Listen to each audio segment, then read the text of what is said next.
Hello, everyone, and congratulations to the class of 2020, as well as your parents, your teachers, and everyone who helped you get to this day. I never imagined I'd be giving a commencement speech with no live audience from my backyard, but it's giving me a much deeper understanding for what our YouTube creators go through. And I certainly never thought I'd be sharing a virtual stage with a former president, a first lady, a Lady Gaga, and a Queen Bee, not to mention BTS. I don't think this is the graduation ceremony any of you imagine. At a time when you should be celebrating all the knowledge you've gained, you may be grieving what you've lost. The moves you planned, the jobs you earned, and the experiences you were looking forward to. In bleak moments like these, it can be difficult to find hope. So let me skip right to the end and tell you what happens. You will prevail.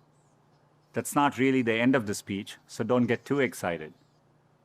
The reason I know you'll prevail is because so many others have done it before you. 100 years ago, the class of 1920 graduated into the end of a deadly pandemic. 50 years ago, the class of 1970 graduated in the midst of Vietnam War. And nearly 20 years ago, the class of 2001 graduated just months before 9/11. There are notable examples like this. They had to overcome new challenges, and in all cases, they prevailed. The long arc of history tells us we have every reason to be hopeful. So, be hopeful. There is an interesting trend I've noticed. It's very conventional for every generation to underestimate the potential of the following one. It's because they don't realize that the progress of one generation becomes the foundational premise for the next. And it takes a new set of people to come along and realize all the possibilities. I grew up without much access to technology. We didn't get our first telephone till I was 10. I didn't have regular access to a computer until I came to America for graduate school. Under television, when we finally got one, only had one channel. So imagine how awestruck I am today to be speaking to you on a platform that has millions of channels. By contrast, you grew up with computers of all shapes and sizes. The ability to ask a computer anything, anywhere, the very thing I've spent my last decade working on, is not amazing to you. That's okay. It doesn't make me feel bad. It makes me hopeful. There are probably things about technology that frustrate you and make you impatient. Don't lose that impatience. It'll create the next technology revolution and enable you to build things my generation could never dream of. You may be just as frustrated by my generation's approach to climate change or education. Be impatient. It'll create the progress the world needs. You will make the world better in your own way, even if you don't know exactly how. The important thing is to be open-minded so that you can find what you love. For me, it was technology. The more access my family had to technology, the better our lives got.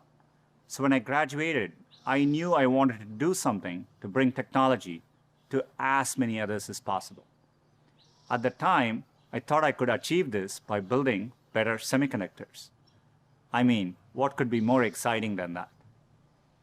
My father spent the equivalent of a year's salary on my plane ticket to the US so I could attend Stanford. It was my first time ever on a plane. But when I eventually landed in California, things weren't as I had imagined. America was expensive. A phone call back home was more than $2 a minute, and a backpack cost the same as my dad's monthly salary in India. And for all the talk about the warm California beaches, that water was freezing cold. On top of all that, I missed my family, my friends, and my girlfriend, now my wife, back in India. A bright spot for me during this time was computing. For the first time in my life, I could use a computer whenever I wanted to. Completely blew my mind. And at that same moment, the internet was literally being built all around me. The year I arrived at Stanford was the same year the browser Mosaic was released, which would popularize the World Wide Web and the internet.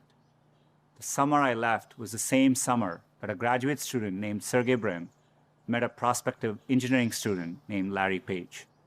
These two moments would profoundly shape the rest of my life. But at the time, I didn't know it. It took me a while to realize that the internet would be the single best way to make technology accessible to more people.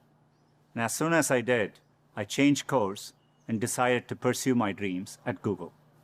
Inspired by the wonder that first browser created in me, I led the effort to launch one called Chrome in 2009 and drove the effort to help Google develop affordable laptops and phones so that a student growing up in any neighborhood or village in any part of the world could have the same access to information as all of you.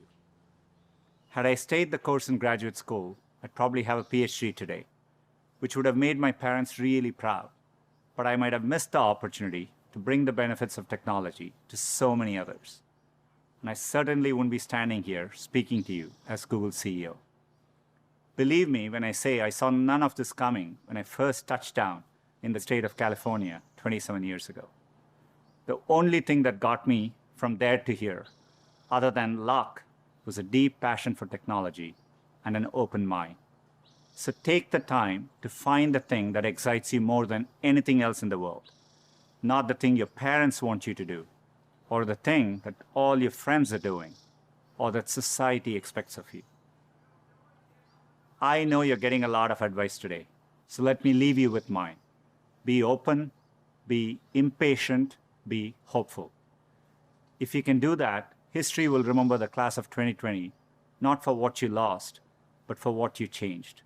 You have the chance to change everything. I'm optimistic you will. Thank you.